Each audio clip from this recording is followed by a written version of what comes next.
Last time you saw us arrive on the Isle of Harris and driving up to Lewis. Lovely, isn't it? We saw some amazing views and began to fall in love with this place. Welcome to the channel. We are Graham and Ellie. We are Wizard in the Wild. Look at that, the power of that water. As we drive north towards the Butt of Lewis, it's a very different day to yesterday. Gone are the mountains and gone are the blue skies. We've got a grey day, it's miserly out there, and the land is really flat driving up to the Butt of Lewis. Let's see what the day brings.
The Butt of Lewis is the most northerly point of Lewis in the Outer Hebrides.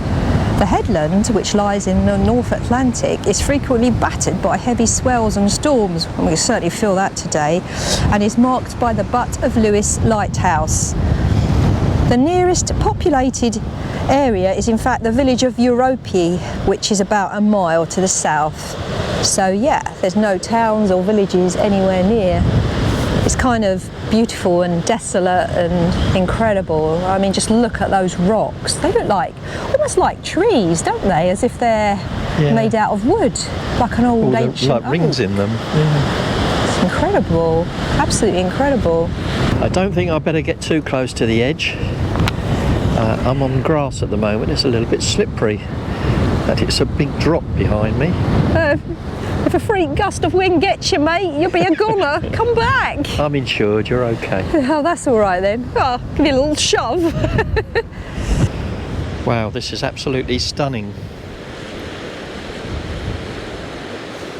Hope you can hear what I'm saying and the wind's not spoiling it.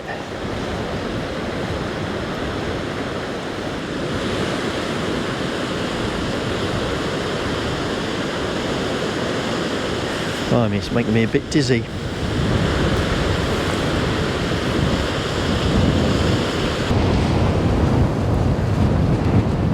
There's Ellie over there.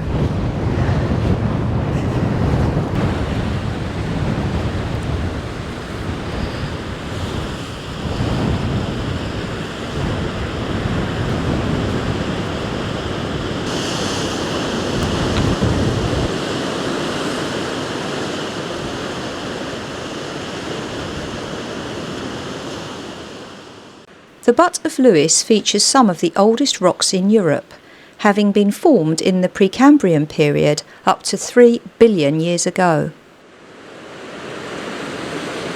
Here comes Ellie. So, this is the very famous Butt of Lewis lighthouse. It was established in 1862 and the engineer was David Stevenson. Its position is 58, I'm not even going to attempt that, but it's something north and something west. Gray, can you tell me what that is? Its position is 58 degrees, 30 minutes. Yeah, something or other. we might have to put that on the screen. And apparently it has a flashing white light every 5 seconds, which we can't see at the moment because it's daylight. And its elevation is 52 metres above sea level, and the range is 21 nautical miles. It's actually built out of red brick. It's a red brick tower. It's 37 metres high, and there are 168 steps to the top of the tower. I'd quite like to go up there. Yeah, I would. I don't know if you can. No, I don't know. If it's a working one, they probably wouldn't let you up, I suppose. Well, a lot of the working ones are automatic anyway. I guess. Incredible. Look at that, the power of that water and the colour. Absolutely gorgeous. I could stay here all day.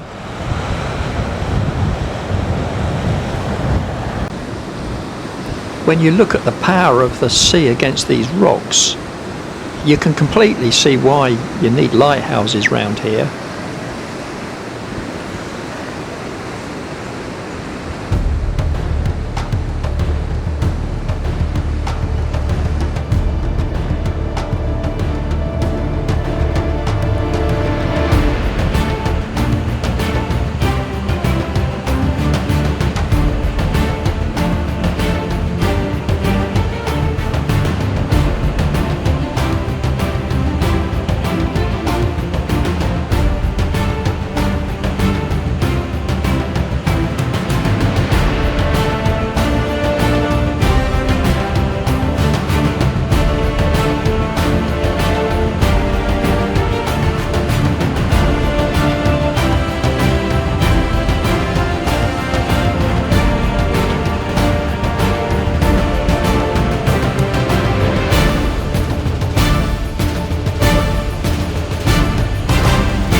They seem to keep all these outbuildings in good condition.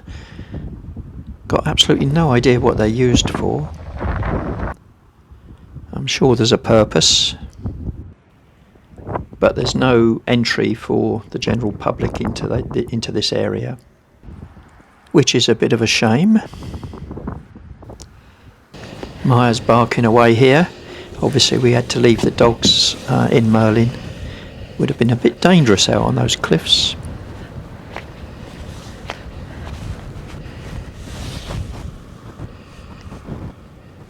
It feels incredible to be parked up at the most northerly point of the Outer Hebrides. Quite a nice view out of the window too. Just seen this though, no overnight parking, so we won't be staying. Well, after a lovely blustery walk on the top of those hills, are they called hills? Cliffs? Cliffs, those cliffs by the lighthouse. Time for some breakfast. Nice toast. Toast. Don't know if you can see, there's 3 little beauties in the car next to us. 3 little spaniels. They're so good. But there you go, look. Aren't they pretty? They had a wet walk, didn't they? Dear little faces. Right, we're going to take a quick drive down to the Port of Ness. It's only a couple of miles away. So we're just coming into a place called Port of Ness. Not often you see an old phone box. Port of Ness, or Port Nis in really poor Gaelic, has a population of just under 1,000 people. In fact, in 1831, the population was just over 3,000, so there's been quite a steep decline. That is pretty nice. The village boasts an 18th century harbour, but we'll show you more of that later. A couple of hardy souls there on the edge, look, good job.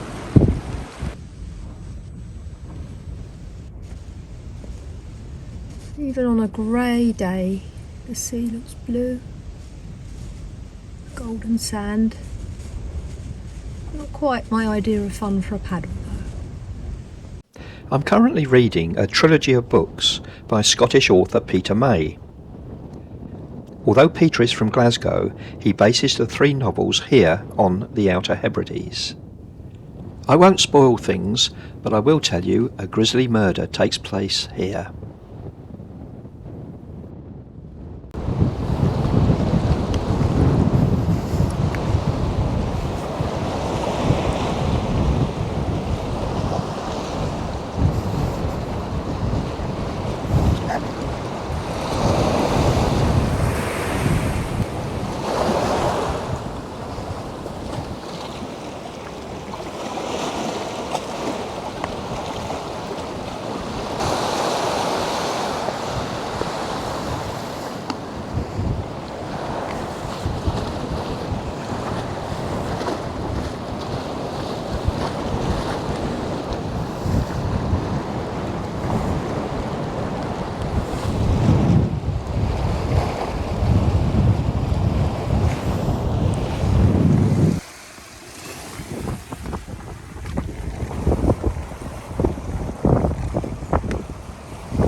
I had to take a second look at this rock in the water here. Ellie seemed to think it looked like a whale.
This is the original inner harbour at Port of Ness.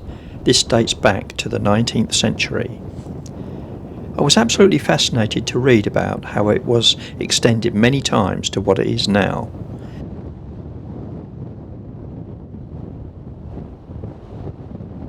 They have even utilised the natural islands of rocks as part of the harbour walls. This is also the place where the annual Guga harvest historically set sail from. More about this later in the series. This memorial was erected to celebrate the fishing heritage of the area and also 96 people who lost their lives. Today is Sunday, and Sundays are a very special day on the Isle of Lewis and Harris. Virtually all commercial activity ceases and churches are well attended. But it did mean that we were unable to go into this cafe, which looked really nice, or even look into the art gallery, which looked to be something that Ellie would really have enjoyed to have a good old browse round. More reasons to come back here, just not on a Sunday. Well, the poor doggy's been stuck in Merlin. Time to give them a little run around, I think.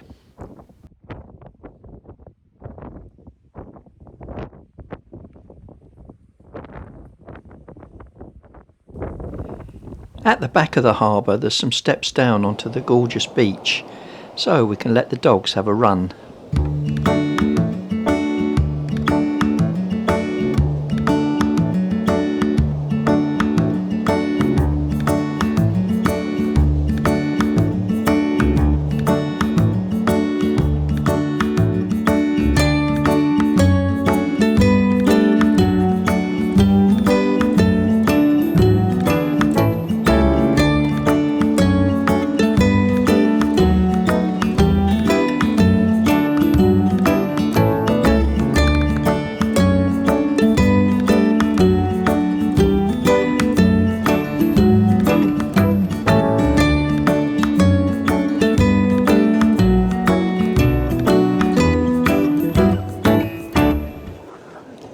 Life gets very busy, and filming vlogs for YouTube is no exception to that. Sometimes you just simply have to pause and really appreciate the incredible world that we live in, and this is one of those times.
Well, it's time for us to start thinking about where we're going to stay tonight.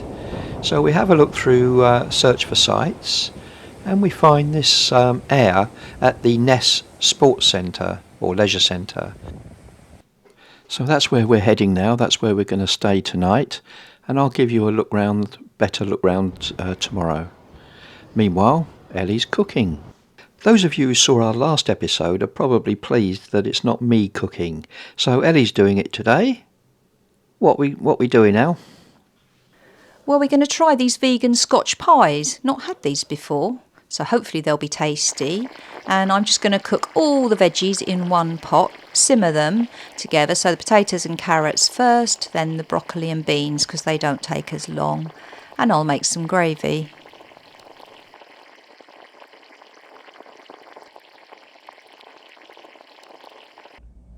I don't know what's in this Scotch pie.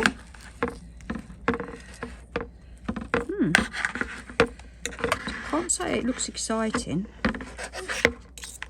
It smells nice though. It smells a bit like sausage meat. Does it? Yeah, it smells nice. Gonna try it? Yeah. It's not too hot.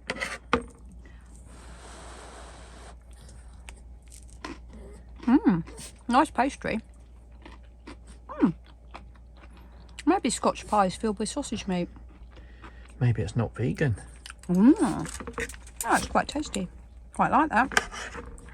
Well, we really enjoyed these pies and would definitely buy them again. What's your favourite meal to cook in the van? I'm always looking for new recipes to try out in Merlin. Put your answer in the comments.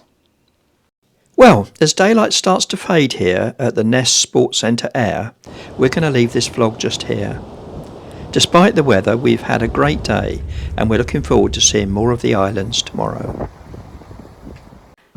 thank you for joining us this week. If you've enjoyed our vlogs, please do consider liking, subscribing and giving us the thumbs up. Oh, and don't forget to comment, we love to hear what you think of our vlogs. And join us next time for some more adventures with Wizard in the Wild.